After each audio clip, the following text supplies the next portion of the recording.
Si je vous demande qui a réalisé Star Wars, vous me répondrez sûrement George Lucas. Et si je vous demande la même chose pour Indiana Jones, vous me direz « Ah, facile, c'est Spielberg !» Et maintenant, Men in Black. Là, je vous pose une colle. En tout cas, j'espère, sinon ça gâche absolument toute mon intro. Mais partons du principe que vous êtes soit des personnes ignorantes ou très gentilles et que vous ne connaissez pas, ou alors vous prétendez ne pas connaître, le réalisateur de Men in Black.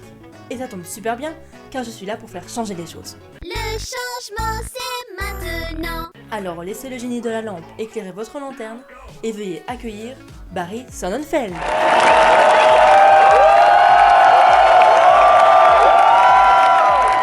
Qui est donc le réalisateur de Men in Black, entre autres.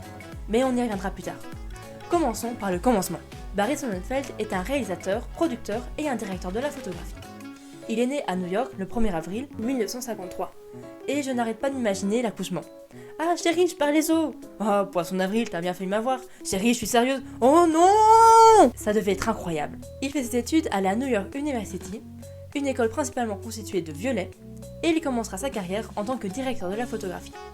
Un directeur de la photographie est une personne chargée d'optimiser et d'harmoniser l'éclairage et prise de vue d'un tournage. Au cinéma, à la télévision et dans un spot de publicité, ce virtuose de l'image est l'un des maillons essentiels d'un film.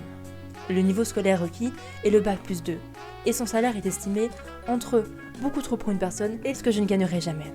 Voilà, j'espère que vous avez désormais toutes les infos nécessaires à la suite de cette vidéo.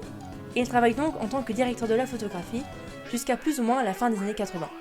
Durant cette période, il bossera principalement avec les célèbres frères Coen, pour lesquels il gérera la photographie dans Blood Simple, Arizona Junior et Miller's Crossing.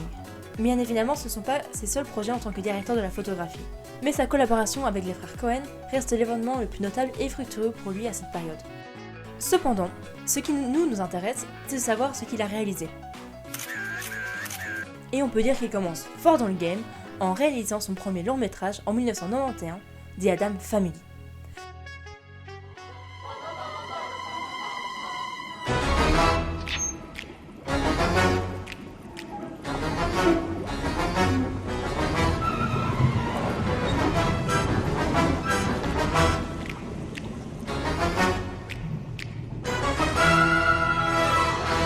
Et tu parles d'une entrée en matière.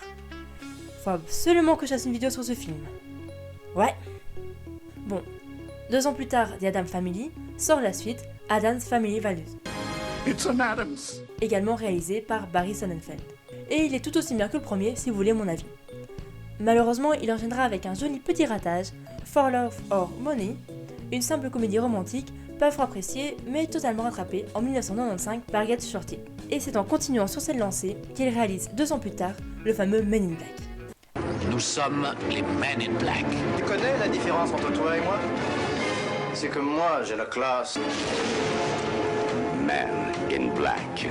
Ils protègent la Terre contre la racaille de l'univers. T'approches plus de cette... Avec ses suites sorties en 2002 et en 2012, ce film devient l'un des plus importants de la filmographie de Barry Sonnenfeld. Le problème, c'est qu'entre 2002 et 2012, il va connaître plusieurs autres flops, notamment Big Trouble, sorti la même année que le premier Men in Black, ou alors Nine Lives, sorti en 2016, qui rentre dans ma liste des films que je n'aurais jamais imaginé voir dans la filmographie d'un réalisateur, et pourtant. Mais il n'a heureusement pas eu que des ratages après Men in Black. En 2017 sortent les premiers épisodes des désastreuses aventures des orphelins Baudelaire. Chaque épisode visionné vous fera déprimer, faut se résigner, éteindre vos télés. Dont il est l'un des réalisateurs principaux. Pour résumer, la carrière de Barry Sonnenfeld a eu pas mal de hauts et de bas, mais les hauts suffisent à pouvoir l'apprécier. The Addams Family et Men in Black sont le genre de film marquant que l'on ne voit pas souvent, et j'ai été plutôt surprise de découvrir que ces 2 paliers de mon enfance ont été réalisés par la même personne. Et j'espère que vous aussi d'ailleurs. Mais si ce n'est pas le cas, je vous souhaite au moins d'avoir rentabilisé correctement 5 minutes de votre vie en apprenant des trucs. Sur ce, je vous donne rendez-vous la semaine prochaine pour apprendre encore plus de trucs et découvrir un nouveau réalisateur. Allez, ciao les gens, et bonne nuit à tous!